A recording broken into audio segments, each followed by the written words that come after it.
Olá, amados irmãos e irmãs, sejam todos bem-vindos a este quadro Quaresma Viva, uma jornada espiritual. Estamos assim caminhando com Cristo nesse tempo de aprofundamento, de intimidade com o Senhor. Iniciemos com a nossa oração. Em nome do Pai, do Filho e do Espírito Santo. Amém. Ave Maria, cheia de graça, o Senhor é convosco. Bendita sois vós entre as mulheres, e bendito é o fruto do vosso ventre, Jesus. Santa Maria, Mãe de Deus, rogai por nós, pecadores, agora e na hora de nossa morte. Amém. Sob a vossa proteção nos refugiamos, Santa Mãe de Deus. Não desprezeis as nossas súplicas em nossas necessidades, mas livrai-nos sempre de todos os perigos. Ó Virgem gloriosa e bendita. Nossa Senhora das Dores, rogai por nós. Pela sua dolorosa paixão, tende misericórdia de nós e do mundo inteiro. Permanecemos reunidos em nome do Pai, do Filho e do Espírito Santo. Amém. Amados irmãos e irmãs, hoje nós estamos numa data especial, 25 de março. Nesta data a igreja comemora para nós a solenidade da Anunciação do Senhor. Nesta solenidade que a igreja hoje traz para nós um anúncio de Deus à Virgem Maria perante a missão que ela teria de ser a mãe do Salvador, gerar a humanidade do Cristo, nosso Senhor. E por isso aqui nós temos hoje esta realidade que nós vamos meditar e aprofundar. E por isso vamos escutar o evangelho desta solenidade de hoje. O Senhor esteja convosco, Ele está no meio de nós. Proclamação do Evangelho de Jesus Cristo segundo Lucas. Glória a vós, Senhor. Naquele tempo, o anjo Gabriel foi enviado por Deus a uma cidade da Galiléia chamada Nazaré, a uma virgem prometida em casamento, a um homem chamado José. Ele era descendente de Davi e o nome da virgem era Maria. O anjo entrou onde ela estava e disse: Alegra-te, cheia de graça, o Senhor está contigo. Maria ficou perturbada com estas palavras e começou a pensar qual seria o significado da saudação. O anjo então disse a Maria: Não tenhas medo, Maria, porque encontrastes graça diante de Deus. Eis que conceberás e darás à luz um filho, a quem porás o nome de Jesus. Ele será grande e será chamado Filho do Altíssimo. E o Senhor Deus lhe dará o trono de seu pai Davi. Ele reinará para sempre sobre os descendentes de Jacó, e o seu reino não terá fim. Maria perguntou ao anjo: Como acontecerá isso se eu não conheço homem algum? O anjo respondeu: O Espírito virá sobre ti e o poder do Altíssimo te cobrirá com sua sombra. Por isso o menino que vai nascer será chamado Santo Filho de Deus. Também Isabel, tua parenta, concebeu um filho na velhice. Este já é o 6º mês daquela que era considerada estéril, porque para Deus nada é impossível. Maria então disse: Eis aqui a serva do Senhor, faça-se em mim segundo a tua palavra. E o anjo retirou-se. Palavra da salvação. Glória a vós, Senhor. Amados irmãos e irmãs, diante desse evangelho, aqui nós temos a realidade da missão que Nossa Senhora teria de ser a mãe do Salvador, e ela poderia simplesmente dizer não ao plano de Deus. Esse plano que Deus teria para a Virgem Maria, o qual ela colocou-se à disposição de Deus. Diante desta realidade, nós temos aqui não simplesmente um sim, mas é muito mais além do que um sim, porque a missão que Nossa Senhora estava recebendo era justamente a missão de gerar o Filho de Deus, gerar no seu ventre a humanidade de Cristo, porque Cristo recebe a sua humanidade por meio da Virgem Maria. É uma ação extraordinária, milagrosa, do próprio Espírito Santo que desce sobre a Virgem Maria. E por isso ela mesma pergunta: como vai acontecer isso? Porque eu não conheço homem algum. E de fato aqui nós vemos que não é uma ação humana que acontece em Nossa Senhora. É uma ação divina. É o próprio Deus que vem ao encontro da Virgem Maria e o poder do Altíssimo que desce sobre ela e ali gera o próprio Filho de Deus, Jesus Cristo. nosso Senhor. E por isso aqui já temos no Evangelho falando que para Deus nada é impossível. Então não é impossível Deus de fato fazer em Nossa Senhora uma gravidez milagrosa, uma gravidez gerada no Espírito Santo e ao mesmo tempo não tirar aqui dela a sua virgindade. Porque Maria é virgem e mãe. Ela concebeu na sua virgindade. Ela ainda está íntegra na sua virgindade. E aqui Nossa Senhora então tinha um plano de salvação, o qual ela acolheu esse plano de salvação dado por Deus. Mas ao mesmo tempo aqui nós entramos em uma outra realidade. Cada um de nós temos os nossos planos e muitas vezes devemos conformar ao plano de Deus. Mas aqui entra também uma outra realidade, o sim ou não. Somos livres, Deus nos criou livremente para dizer sim ou dizer não ao plano que Deus tem para cada um de nós. Assim, não só em realidades para com Deus, mas o tempo todo somos indagados diante de questionamentos ou perguntas e nós devemos aprender ou a dizer sim ou a dizer não. Aqui não tem um meio termo e assim também devemos aprender com Nossa Senhora, que seu sim seja sim, que o seu não seja não. E ali Nossa Senhora, diante da sua liberdade, ela poderia simplesmente dizer: não, eu não quero fazer parte desse plano. Mas aqui nós já vemos algo agraciado, porque o anjo Gabriel, quando chega diante de Nossa Senhora, ele saúda. É interessante nós olharmos, porque um anjo é um ser espiritual, celestial. Então deveria ser o contrário, a saudação deveria ser de Maria para o anjo, porque o anjo é um ser espiritual. Mas não, acontece o contrário, algo celestial e espiritual que saúda a Virgem Maria. Mas por que é assim? Porque ela encontrou graça diante de Deus. Maria estava ali agraciada e por isso Maria foi preparada, foi por Deus já preparada e conduzida para ser a mãe do Salvador. E é isso que nós falamos, que Maria é concebida pura e sem pecado. Ela é a Imaculada Conceição. Por quê? Porque ela não tem pecado, já foi por Deus preparada, por isso encontrou graça diante de Deus. Mas mesmo sendo preparada por Deus para ser a mãe do seu filho, Jesus, Deus também deixa a liberdade em Maria. Ele não obriga ela a assumir esse plano. E aqui nós temos então essa saudação. Mas Maria somente questiona: como vai acontecer tudo isso? Pois não conheço um homem algum. E aqui então o anjo mostra para ela: o que vai acontecer em você, Maria, não é simplesmente uma ação humana, mas é uma ação divina, pois o divino se tornará humano. Então aqui já é uma ação milagrosa, é uma ação divina, Deus que vai agir nesta realidade. E aqui nós temos então a ação do Espírito Santo que desce sobre Maria e assim gera a graça de Deus em Maria. E aqui nós temos então a geração do próprio Cristo.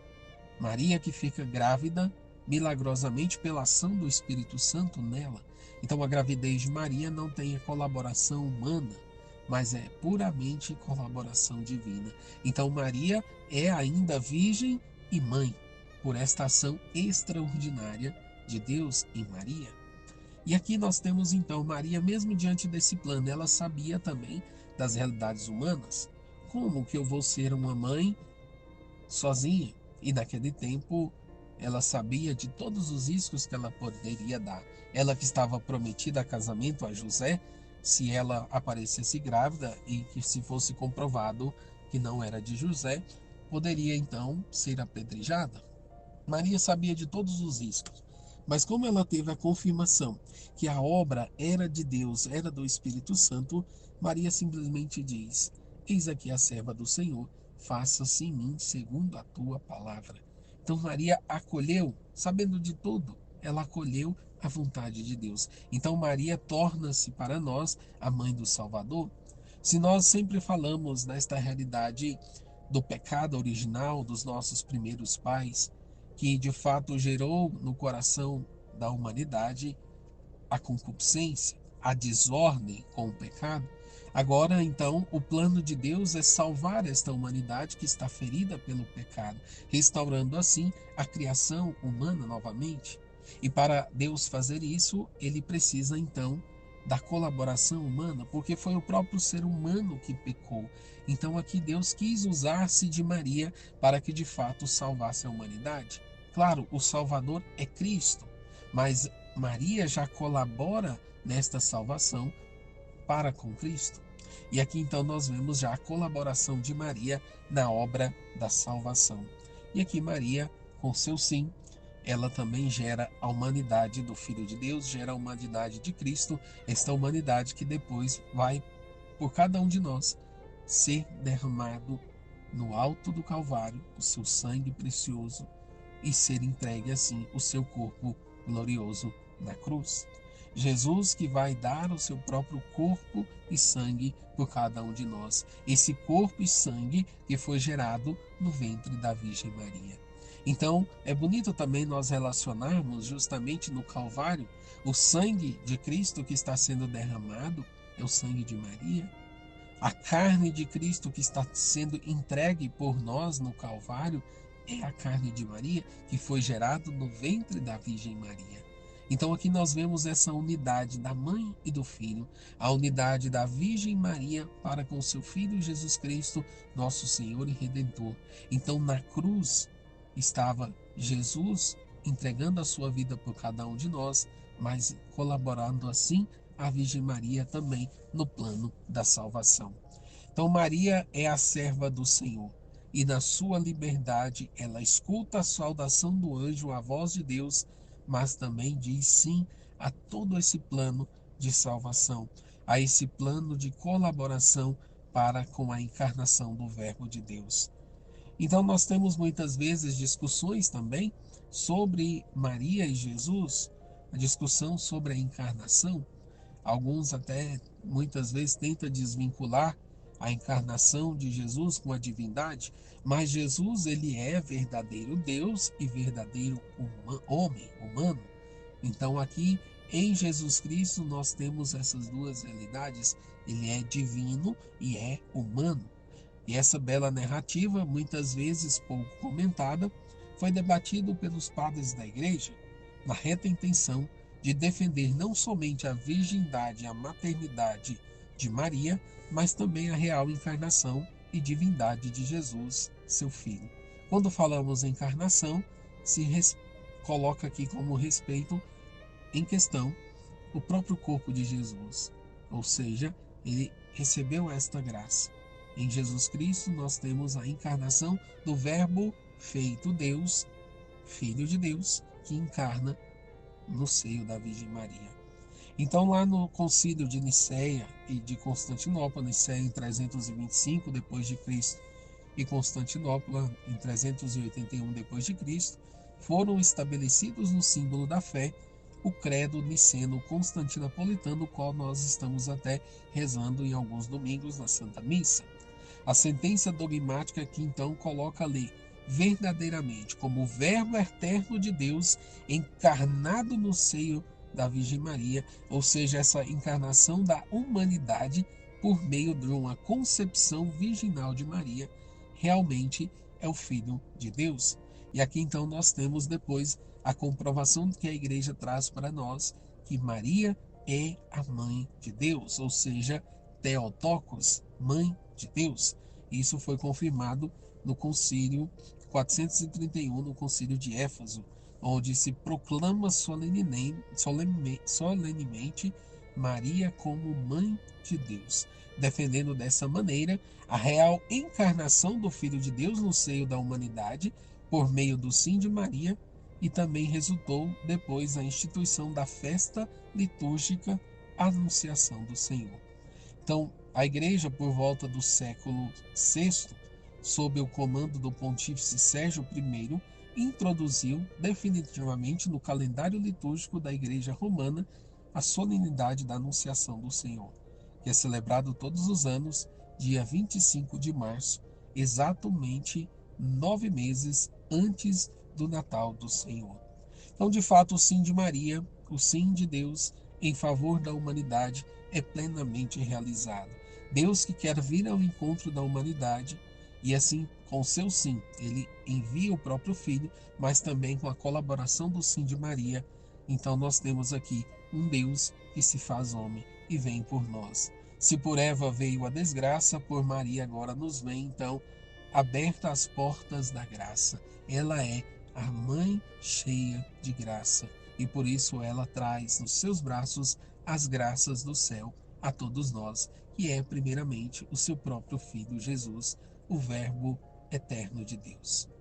Por isso esta é a festa que nós celebramos hoje e que assim nós também possamos, nesse dia de hoje, render glórias à Virgem Maria, agradecer à Virgem Maria por esta maior graça que ela fez na nossa vida, que foi a graça do seu sim, para assim trazer até nós o Filho de Deus, Jesus Cristo, nosso Senhor. Por isso que hoje o nosso propósito do dia seja de fato, então, você rezar o seu Santo Terço, mas aqui não colocar nenhuma intenção nesse terço, mas simplesmente agradecer à Virgem Maria no, com este terço que você rezar, agradecendo à Virgem Maria pelo sim que ela deu ao projeto de Deus, porque foi pelo sim dela que hoje nós temos Jesus, que hoje nos deu a salvação, a redenção de toda a humanidade. Foi por graças do sim de Maria. Então nós também devemos muito gratidão a Nossa Senhora, porque ela trouxe até nós o Salvador, o próprio Jesus.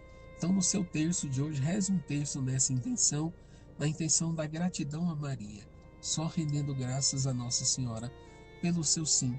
E que assim, você rezando o terço dela, peça a Nossa Senhora: Mãe, me ensina também a dizer sim ao plano de Deus na minha vida. Que assim seja, e que pela intercessão de Nossa Senhora na Anunciação, desça sobre vós a bênção do Deus Todo-Poderoso, Pai, Filho e Espírito Santo. Amém.